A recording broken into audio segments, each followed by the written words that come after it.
ኢትዮጵያ ከጎረቤት ሀገር ያልተጠበቀ ጦርነት ተከፈተባት። ለሰዓታት በተደረገው ውጊያ በኢትዮጵያ የጸጥታ ኃይል አባላት ላይ ጉዳት ደርሷል። ከድንበር አካባቢ የደረሰንን ልዩ መረጃ እስከ ፍጻሜው አብራችሁን ከቆያችሁ ተሰሙታላችሁ። በንጹሃን ላይ የሚፈጸመው ጭካኔ የተሞላበት ማንነት ተኮር ጭፍጨፋ ቀጥሏል። ከ40 በላይ ንጹሃን ላይ የተፈጸመው የጅምላ ግድያ በቆይታችን ይተነተናል። በመከላከያ ሰራዊትና በወቦ ታጣቂዎች መካከል ከባድ ውጊያ ተደርጓል። ልዩ መረጃ ይዘነበታል። ጠቅላይ ሚኒስትር አብይ አህመድ ከዩናይትድ ስቴትስ የአፍሪካ እዝ አዛዥ ጋር መወያየታቸውን ገልጸዋል። በቅድሚያ የሚዳሰሰው ርዕሰ ጉዳይ ነው። ክቡራትና ክቡራን የጥበብ ሚዲያ ቤተሰቦች በዛሬው ቆይታችን እነዚህንና ሌሎችንም ሀገር አቀፍ መረጃዎችን በዝርዝር ወደ እናንተ የምናቀርብ ይሆናል። ጥበብ ሚዲያ በጋዜጠኞች የተመሰረተ ሚዛናዊና ተአማኒ መረጃዎችን በየዕለቱ የሚያደርሳችሁ ገለልተኛ ሚዲያ ተቋም ነው። ለቤቱ አዲስ የሆናችሁ ሰብስክራይብ በማድረግ የደወል ምልክቷን በማብራት የቤቱ አባል ትሆኑ ዘንድ በታላቅ ትህትና እንጋብዛለን። በቅድሚያም የዕለቱን የቢዝነስ ዘገባዎቹን አስቀድመን ወደ ዝርዝር ዘገባዎቹ እናልፋለን። ዛሬ በኢትዮጵያ ንግድ ባንክ አንድ የአሜሪካን ዶላር 150 ብር ከ5 ሳንቲም ተገዝቶ 153 ብር ከ5 ሳንቲም ይሸጣል። ፓውንድ ስተርሊንግ 194 ብር ተገዝቶ 197 ብር ከ8 ሳንቲም እየተሸጠ ነው። የአውሮፓ ዩሮ 174 ብር ከ2 ሳንቲም ተገዝቶ 177 ብር ከ7 ሳንቲም ይሸጣል። የስዊስ ፍራንክ 184 ብር ከ4 ሳንቲም ተገዝቶ 188 ብር ከ1 ሳንቲም ይሸጣል። የኩዌት ዲናር 481 ብር ከ1 ሳንቲም ተገዝቶ 490 ብር ከ7 ሳንቲም በዛሬው ዕለት እየተሸጠ ይገኛል። የቻይና ዩዋን 20 ብር ከ7 ሳንቲም ተገዝቶ 21 ብር ከ16 ሳንቲም ይሸጣል። የተባበሩት አረብ ኤምሬቶች ድርሃም 40 ብር ከ9 ሳንቲም ተገዝቶ 41 ብር ከ8 ሳንቲም ይሸጣል። የሳውዲ ሪያል 40 ብር ከ1 ሳንቲም ተገዝቶ 40 ብር ከ9 ሳንቲም ይሸጣል። ጠቅላይ ሚኒስትር አብይ አህመድ ከዩናይትድ ስቴትስ የአፍሪካ እዝ አዛዥ ጋር መወያየታቸውን ገለጹ። ጠቅላይ ሚኒስትር አብይ አህመድ ከዩናይትድ ስቴትስ የአፍሪካ አዛዥ ጄኔራል ዳግቪን አርሚ አንደርሰን ጋር መወያየታቸውን ገልጸዋል። ውይይቱ ዛሬ ጠዋት መደረጉንና በቀጠናው የጸጥታና የበለጠ ትብብርን ለማድረግ በሚቻልባቸው ጉዳዮች ላይ ያተኮረ መሆኑን ጠቅላይ ሚኒስትሩ በማህበራዊ ትስስር ገጻቸው ባሰፈሩት መልእክት አስታውቀዋል። ባሳለፍነው ዓመት ሰኔ ወር ላይ ጠቅላይ ሚኒስትር አብይ አህመድ ከአሜሪካ ማሪን ኮርስ ጄኔራልና አፍሪኮም አዛዥ ከሆኑት ጄኔራል ማይክል ላንጋይ ጋር የጋራ ፍላጎቶች በሆኑ ሁለትዮሽና ቀጠናዊ ጉዳዮች ላይ ውይይት ማድረጋቸው ይታወሳል። በምዕራብ እዝ ሸዋ ዞን የሰላም አማራጭን የተቀበሉ የወቦ ታጣቂዎች እጅ መስጠታቸውን መከላከያ ሰራዊቱ አስታወቀም። በምዕራብ ሸዋ ዞን ሜታ ወልቂጡ ወረዳም ነፍጥ አንግበው የህዝብን ሰላም ሲነሱ ነበር ያላቸው የወቦ ታጣቂዎች የሰላምን አማራጭ በመቀበል የቡድኑ ምክትል መሪ ጃል ቦሪሳን ጨምሮ 9 የቡድኑ አባላት ከነሙሉ ትጥቃቸው እጅ መስጠታቸውን የክፍለ ጦሩ አዛዥ ኮሎኔል ጸጋዬ በርሄ ገልጸዋል። ዋና አዛዡ ክፍለ ጦሩ በተሰማራበት የግዳጅ ቀጠና አመርቂ ውጤቶችን እያስመዘገበ መሆኑን ጠቅሰው ለህዝብና ለሀገር ልማት ደህንነት ሲባል በጫካ የሚንቀሳቀሱ አካላት የሰላምን መንገድ በመከተል መደበኛ ህይወታቸውን መምራት እንደሚጠበቅባቸው አስገንዝበዋል ሲል የዘገበው የክፍለ ጦሩ ሰራዊት ስለልቦና ግንባታ ነው። ይህ ዜና እስከተጠናከረበት ጊዜ ድረስ የወቦ ታጣቂ ኃይል በዚህ ጉዳይ ላይ የሰጠው ምላሽ የለም። እናት ፓርቲ ለእርዳታ በሚል ከ158,000 ብር በላይ መክፈሉን በኦዲት ማረጋገጡን ምርጫ ቦርድ ገለጸ። የኢትዮጵያ ምርጫ ቦርድ እናት ፓርቲ ከቅንጅት መሰረዙን ተከትሎ ከ5 ቀናት በፊት ላወጣው መግለጫ ምላሽ ሰጥቷል። ቦርዱ በኦዲት አገኘሁት ካላቸው ጉዳዮች መካከል ፓርቲው ከአባላት ለሰበሰበው መዋጮ የገንዘብ መቀበያ ደረሰኝ ያለ መስጠቱንና በፓርቲው ስም በ3 ባንኮች ላይ የሚገኘው ገንዘብ ትክክለኛነቱን ማረጋገጥ አለመቻሉ ተገልጿል። እናት ፓርቲ በምርጫ ቦርድ የተገለጹትን ኦዲትን የተመለከቱ ግኝቶችን ማጣጣሉ ይታወሳል። ፓርቲው ከቅንጅቱ የተገለለበትን ሂደት ለ14 ወራት ፓርቲውን ለማፍረስ ሲደረግ የከረመ ጥረት በማለት ከጥምረቱ ሌላ የኦዲት ግኝትም ትክክል አለመሆኑን ጠቅሶ እንደነበር የሚታወስ ነው።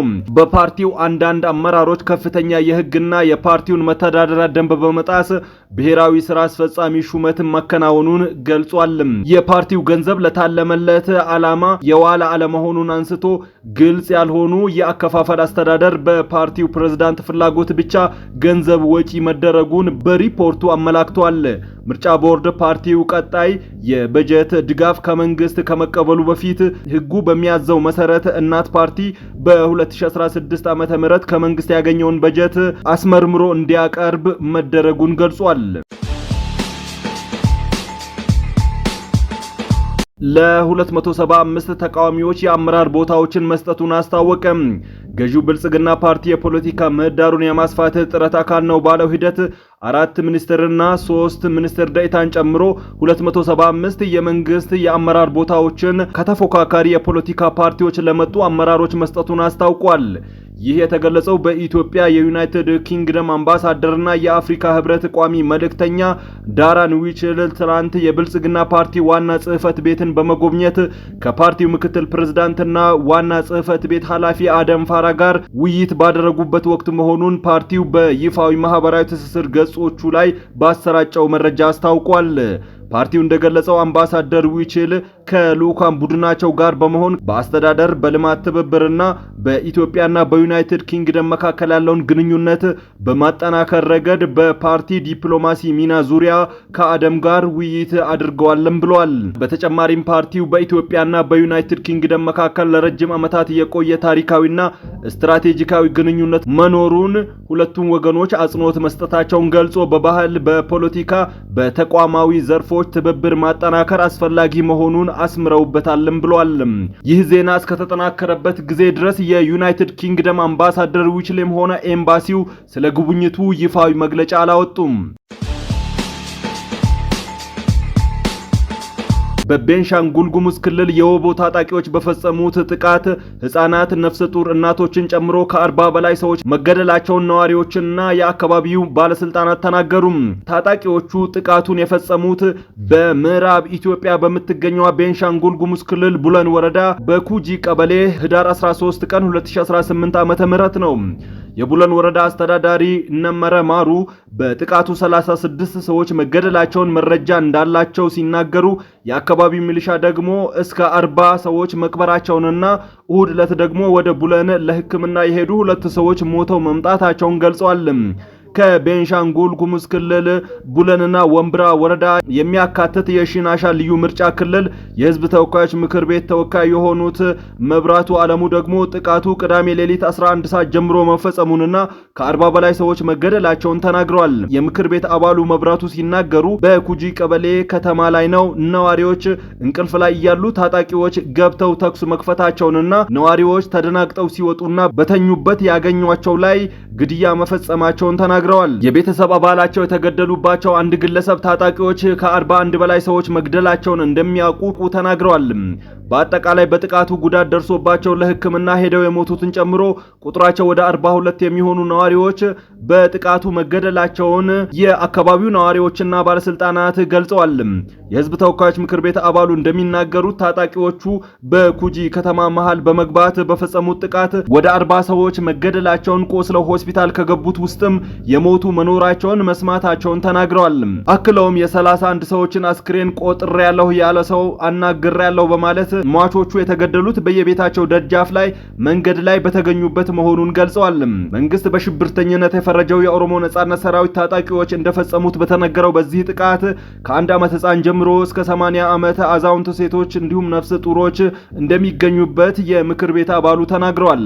ነገር ግን ከ40 በላይ ሰዎች የተገደሉበት ይህንን ጥቃት በተመለከተ ከቤንሻንጉል ጉሙዝ ክልል መንግስትም ሆነ ከፌደራሉ መንግስት እስካሁን የተሰጠ አስተያየት የለም። ነዋሪዎችና ባለስልጣናት ጥቃቱን የኦሮሞ ነጻነት ሰራዊት ታጣቂዎች መፈጸማቸውን ተናግረዋል። የኢትዮጵያ ፓርላማ በአሸባሪነት የፈረጀው ይህ ታጣቂ ቡድን እስካሁን ድረስ ፈጽሟል ስለተባለው ግድያና ስለደረሰው ጥቃት ያለው ነገር የለም። በመዲናዋ በቡድን በመደራጀት በተለምዶ ሿሿ ተብሎ የሚጠራውን ወንጀል የሚፈጽሙ 36 ግለሰቦችና 5 ተሽከርካሪዎች ተያዙ። በአዲስ አበባ ከተማ በቡድን በመደራጀት በተለምዶ ሿሿ ተብሎ የሚጠራውን ወንጀል የሚፈጽሙና ከወንጀለኞቹ የተሰረቁ ዕቃዎችን የሚገዙ 36 ግለሰቦችና 5 ተሽከርካሪዎች በቁጥጥር ስር በመዋል ምርመራ እያጣራ እንደሚገኝ የአዲስ አበባ ፖሊስ ጠቅላይ መምሪያ አስታውቋል። የከተማው ፖሊስ ባሰራጨው መልእክት የምርመራ ምርመራው መነሻ የሆነው በልደታ ክፍለ ከተማ ወረዳ 7 ኢሚግሬሽን አካባቢ ህዳር 9 2018 ከቀኑ 7 ሰዓት ላይ የተፈጸመ የወንጀል ድርጊት መሆኑን ገልጿል።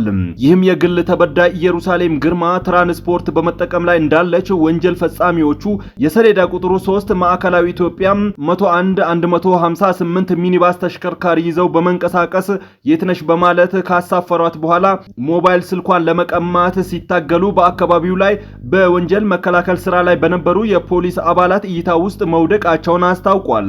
በፖሊስ እይታ ውስጥ መውደቃቸውን የተረዱት ተጠርጣሪዎች የግል ተበዳይን ገፍትረው በመጣል ለማምለጥ ቢሞክሩም ተጠርጣሪዎችን እስከ መጨረሻው በመከታተል አራቱን በቁጥጥር ስር መዋል ተችሏል ሲል ፖሊስ ገልጿል። በቁጥጥር ስር የዋሉትን ተጠርጣሪዎች መነሻ በማድረግ በተደረገ ሰፊ ምርመራ የማስፋት ተግባር የወንጀል ድርጊቱን የሚመራና የሚያስተባብር ቡድን መኖሩ እንደተደረሰበት ተጠቁሟል። በዚህም ፖሊስ የወንጀለኛ ቡድኑን በቁጥጥር ስር ለማዋል ባደረገው ክትትል በጉለሌ ክፍለ ከተማ አዲሱ ገበያ አካባቢ ስምሪት የሚሰጡ 11 ግለሰቦች በቁጥጥር ስር መዋላቸው ተገልጿል። በኢትዮጵያና ኬንያ ድንበር ለ2 ሰዓታት የዘለቀ የተኩስ ልውውጥ ተካሄደ። ከአካባቢው የተሰራጩ መረጃዎች እንደገለጹት የተኩስ ልውውጡ የተካሄደው ቅዳሜ ምሽት ላይ ነው።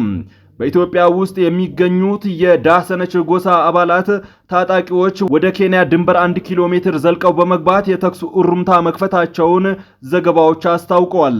በሞያሌ ከተማ የተፈጠረው ይህን ክስተት ተከትሎ የኬንያ ሞያሌ ፖሊስ ከድንበር ጠባቂ አባላት ጋር ከአካባቢው የጸጥታ አባላት ጋር በመሆን ምላሽ መስጠታቸው ተዘግቧል። የተኩስ ልውውጡ 2 ሰዓታት የዘለቀ እንደነበረ ነው የተገለጸው። ይህ የተኩስ ልውውጥ ሊበርድ የቻለው የኬንያ መከላከያ ኃይል አባላት በስፍራው መድረሳቸውን ተከትሎ ሲሆን በዚህ በተፈጸመው የተኩስ ልውውጥም የኢትዮጵያ የጸጥታ አባላት መገደላቸውን ለማወቅ ተችሏል። ይሁንና የኬንያ ጋዜጦች ከኬንያ የጸጥታ አባላት የተጎዳ ሰው እንደሌለ ገልጸው ከኢትዮጵያ ታጣቂዎች መቁሰል አደጋ እንደደረሰባቸው አስታውቀዋል። እንደ ዘገባዎቹ ከሆነ የተኩስ ልውውጡ ሊከፈት የቻለው ቀደም ሲል በኢትዮጵያ ጎሳ ላይ አንድ ሰው መገደሉን ተከትሎ በተሰጠ የብቀላ እርምጃ ነው። በአካባቢው ለጊዜ ሁኔታዎችን ለማረጋጋት የተቻለ ቢሆንም ውጥረቱ ግን አሁንም እንደሰፋ እንደሆነ ነው ለማወቅ የተቻለው። በዚህ በጎሳዎች መካከል እየተፈጠረ ያለው ግጭት የኬንያና የኢትዮጵያ የጸጥታ ኃይል አባላትን ሰለባ እያደረገ እንደሆነ ነው ከስፍራው የሚወጡ መረጃዎች እያመላከቱ የሚገኙት። ክቡራትና ክቡራን የጥበብ ሚዲያ ቤተሰቦች ለሰዓቱ የመራረጥናቸው ዘገባዎቻችን በዚህ አብቅተዋል። ከኛ ጋር በመሆን መረጃን ከጥበብ ስለተከታተላችሁ ከልብ አድርገን እናመሰግናለን። ሚዲያችን በጋዜጠኞች የተመሰረተ ሚዛናዊና ተአማኒ መረጃዎችን በየዕለቱ የሚያደርሳችሁ ገለልተኛ የሚዲያ ተቋም ነው። ለቤቱ አዲስ የሆናችሁ ሰብስክራይብ በማድረግ የደወል ምልክቷን በማብራት የቤቱ አባል ትሆኑ ዘንድ በታላቅ ትህትና ጋብዘን ተሰናበትን። ሰላም።